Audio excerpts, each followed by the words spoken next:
Good afternoon. We are here at Smitty's Barber Shop in Northern Virginia in Falls Church, and we are here with the owner and entrepreneur, Mr. Smitty, as we all call him. This barber shop is an iconic reminder of African American community.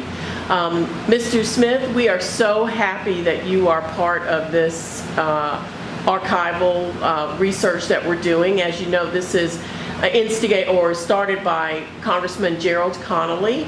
It is to commemorate the 50th anniversary of the signing of the Civil Rights Act in 1964. So what we're doing is we're going around and we're collecting videotapes from people who were in this area, who lived through Jim Crow segregation, who may have been involved in activism, and then how life was like and how life is now.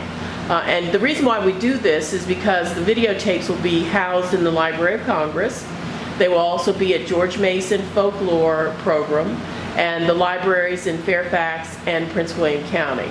And that's so future historians and children and scholars can go back and look at these testimonies and really get an understanding of what civil rights was like and what segregation was like when you were growing up and had to experience it. So on behalf of the Congressman, I want to thank you for allowing us to come into your shop and get your videotape. You ready to start? Okay. Let's start with you giving us your full name and your year of birth. My name is Herman O'Neill Smith, and born April 22nd, 1940, in Barbersville, Virginia. And where is That's that? in Orange County. So you were born in Orange County, and how many siblings do you have? I have 4. 1 brother and 3 sisters. And when your parents, what did they do when they lived in Orange County? Were they farmers or? Well, my father was a cook. He cooked for the Southern Railroad, and my mother was mostly a housekeeper at that time. So was he gone a lot by being on the railroad? Yes, he would leave probably on Sunday nights and come back Friday evening. Because the railroad, I guess, they did all the southern, areas. He'd be gone most of the week. But my grandfather, he was the main man around. He was the insurance agent and had his farm and all, so he really looked after a whole lot of the neighborhood, really. So I assume it was a segregated neighborhood. Oh yes, definitely. Yeah, the blacks on one side, the whites on the other side, but we all got along in a way. Yeah. So let's talk a little bit about your community or your neighborhood. Can you tell us what race relations were like, or your schooling? What was it like growing up in Orange?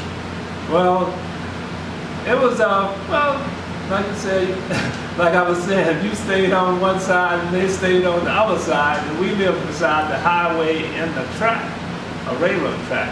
It was about 20. And then most of the whites lived on the other side of the track, and the blacks lived on this side. And we went to a little 2-run school in elementary school, and it was called Number 7. Just the blacks went there, and the whites had good schools. But we all had to go from the 1st grade to the 6th grade in this 2-run school. And we had 2 teachers and no running water or anything, but it was good teachers anyway. And they would help you with your little food if you didn't have the food. They had a little kitchen, a little stove in the hall, and they would fix beans and stuff for you, and people would donate. But it was, I guess, that's the way life was back then. And people got along fair because we communicated with the white pretty good. Because I guess most people, they worked together, but they just couldn't go to the stores, and couldn't go to movies and places like that together, restaurants. But the community wasn't that bad, because most of the majority of people was black in the area where I lived. So you said they couldn't go to restaurants. Where's the closest restaurant or town that was near you? Well, the closest restaurant, a little place we could go eat would be in Orange, the little town of Orange. But the closest little town was Barbersville. They had a couple of little stores. One general store where we go get food and groceries and stuff. And they had a list where they would send the kids and people that run the store would give the people credit and stuff. And we used to go to the store. Even I used to walk to the store when I was real small, 8, 9, probably younger than that. And the store was 2 miles away, but we walked.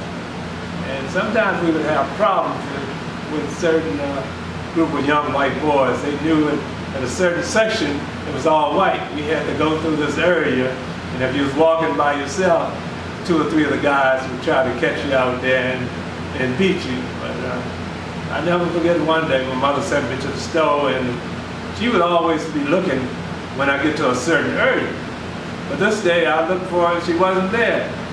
And so happened, here come these guys, these white guys come to jump me. I was by myself. I was on the railroad track this time. And because I could throw some rocks pretty good. But so anyway, I was still looking for somebody, my mother or somebody to show up, because they knew this area where these boys would always jump you. But this day, I looked around and the boys started coming, and I started throwing rocks at them. And I was throwing, but they finally caught up with me. And they had me down on the ground, and I was wondering. I was trying to fight and stuff, but all of a sudden, my brother and a friend came out the bushes. They had like a little setup for them, and they really got on them and gave them a good little whipping. So we never did have any more trouble with those boys anymore after that incident. So we could walk to the store without any problem. But most of the time it was all right. Yeah. Growing up in there, we'd always have a lot of fun in the area, playing ball and marbles and hopscotch and all. But everything was pretty good. Did your mom and dad ever talk about going to vote, or did they have problems voting? Do you ever remember that? Oh yeah, my mother, she was pretty active. She always would try to check. Back in those days too, they had something called poll tax, and she was really active in the community. My mother and my grandfather, they kept trying to get people to vote and pay the taxes and poll taxes. And back then, they had the records, you know, they had the color records and the white records, and when the colors go down there, they didn't have all the paperwork done and everything. They would send them back home and they couldn't vote. But my mother and grandfather, they would always try to get the people together to get all the records, or either they would help them get the records together. So it was like a community effort to vote. Yes. Like that. Was the church involved back then in voting? Yes. What kind of things did they do? Well, that's like I said, my grandfather was a deacon, and my mother had been the clerk as long as I can remember at the church. And they would always come to the church to get information, and my mother would give them the information that they would need to vote, or have a vote, and whatnot. Yes. But they was real active, especially my mother and grandfather.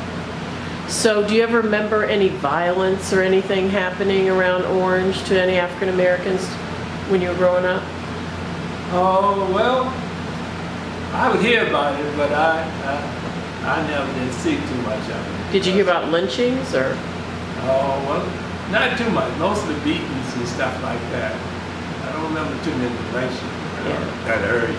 Did the whites kind of try to keep the blacks in fear? Oh, well, yes, in a way, but like I said, at that time, most of the blacks, they were strong, and they had a motto, they would go down fighting.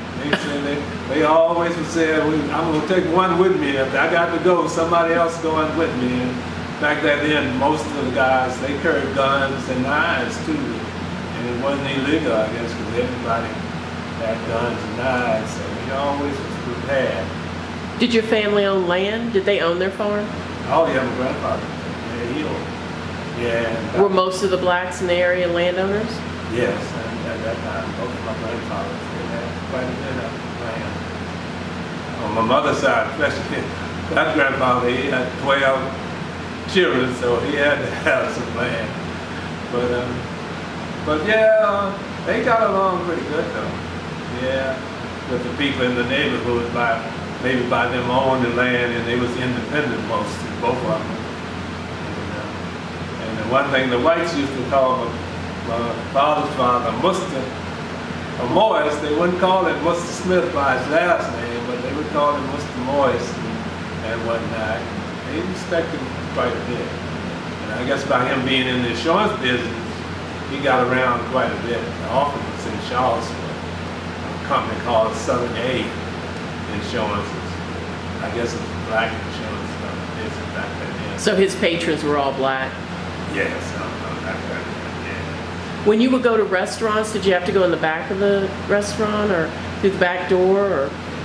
Oh yeah, we had to go to the window or something. We couldn't go in the regular restaurant unless it was owned by blacks. So this was in the black neighborhood. Yeah, we couldn't go in the restaurant. Even I remember when I came down here in Falls Church from high school. I was working at a little school up here on Lee Highway just for the summer called Humpty Dumpty. It was a James Monroe school eventually.